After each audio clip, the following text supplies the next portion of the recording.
I harp on a lot of League's earlier roster for the fact that most of them are just generic fantasy archetypes.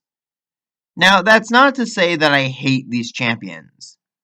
I grew attached to quite a few of them even before the Great Retcon, before VGUs and reimaginings became commonplace. I more so mean to say that so many of them were generally uninspired. Putting their lore aside, which usually seemed like something of an afterthought anyways, these champions honestly just felt like cookie-cutter characters you could find in any swords and sorcery setting. Still, at the very least, the generic archetypes had a little more effort put into their designs than the actual unapologetic knockoffs we got. Characters who weren't merely based on a simple archetype, but actually directly took their concepts and looks from other iconic fictional characters.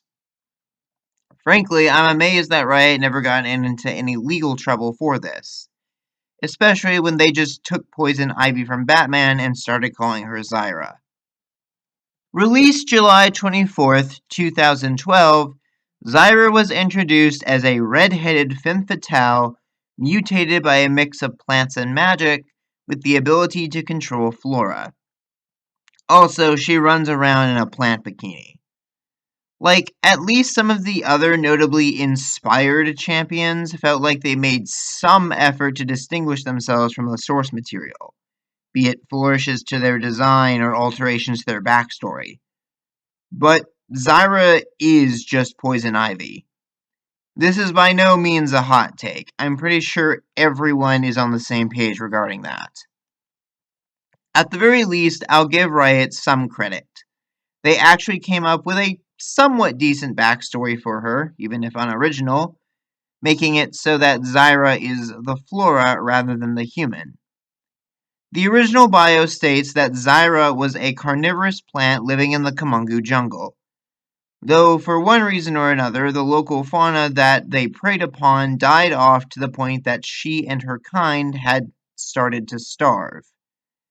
Admittedly, this does imply that Zyra already had a name and a concept of gender, despite being a plant, but we sadly never get to learn much more about how this species functions.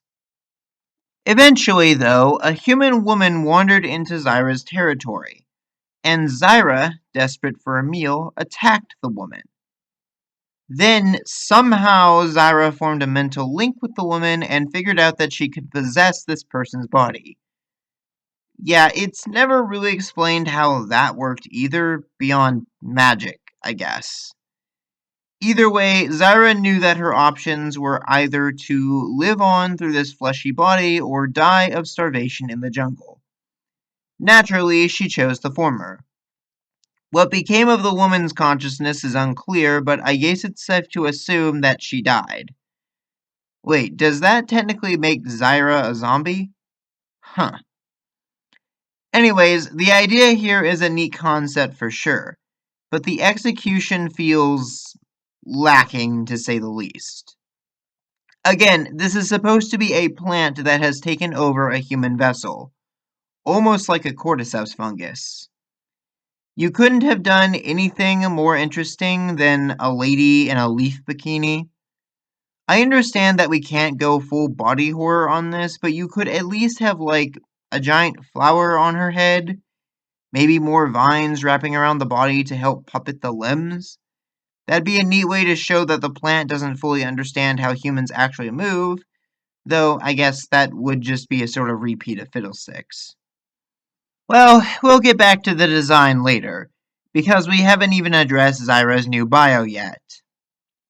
In this version, Zyra is described as a sort of hive mind plant, however that works.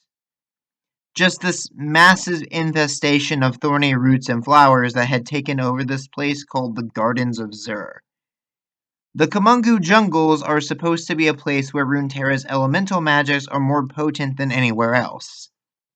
Like how Ionia has potent spirit magic, and Targon has potent celestial magic. These elemental magics are what allowed Zyra to grow and flourish, becoming strong enough to overtake an entire region of the jungle. One day, a band of unknown soldiers led by an unnamed sorceress marched through Kumungu and foolishly made their way into the gardens of Zur. The sorceress, in a desperate attempt to save her soldiers from the carnivorous plants that beset them, unleashed a blast of powerful magic that accidentally ignited the swamp gas and blew everyone up.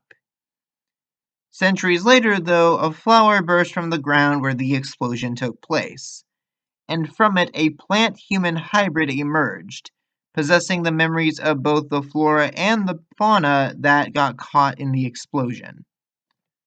The creature, calling herself Zyra, began to roam the world and soon encountered humans.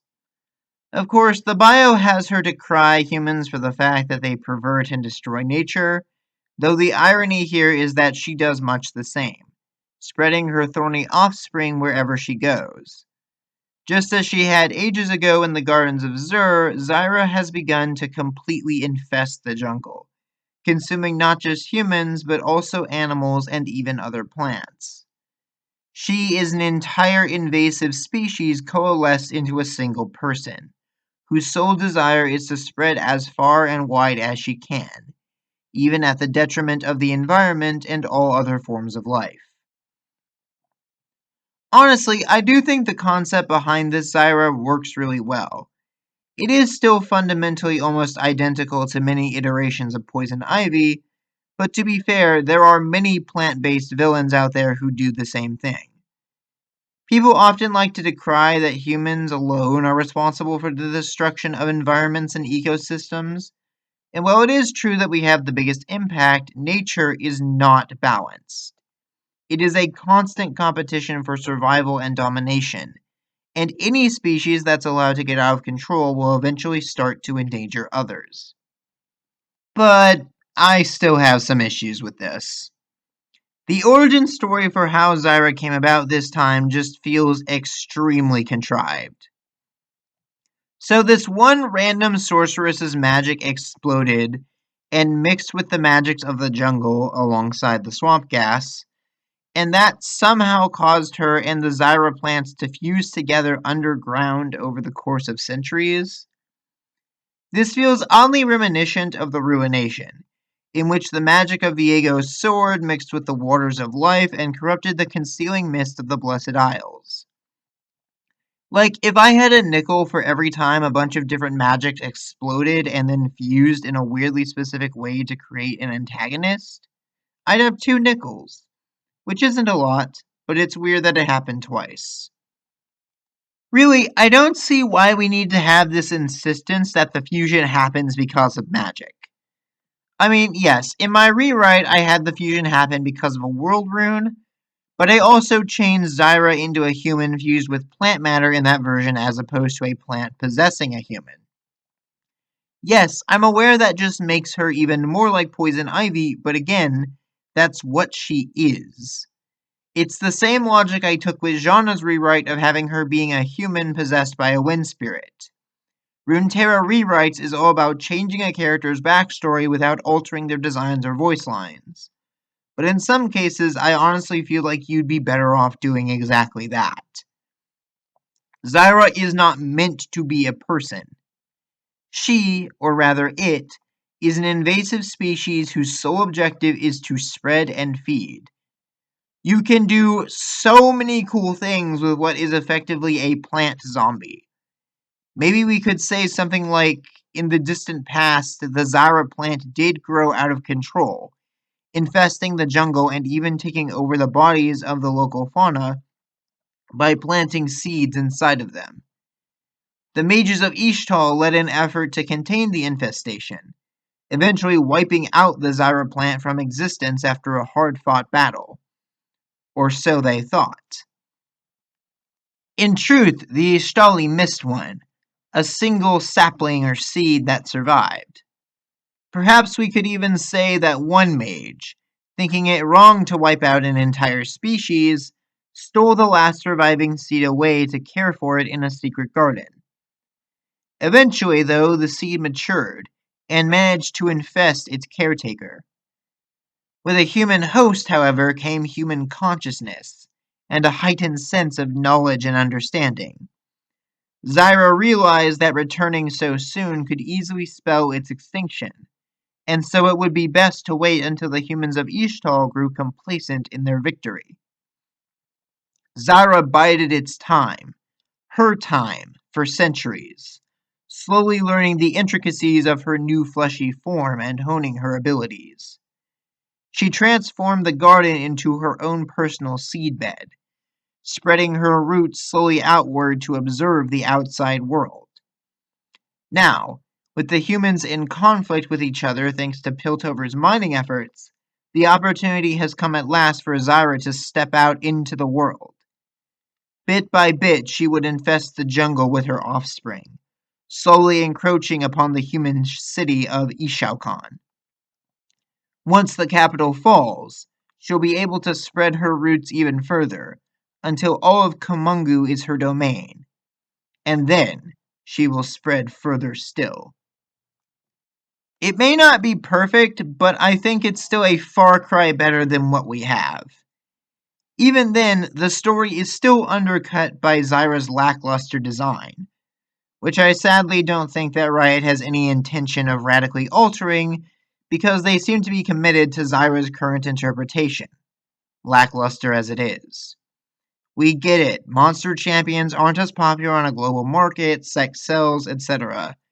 You could still have her be hot if you really must, but at least incorporate a bit more plant into the design. But that's just my take. What do you all think? Do you like Zyra as is, or could she have been executed better? Leave your thoughts and comments down below, and I'll see you all next time.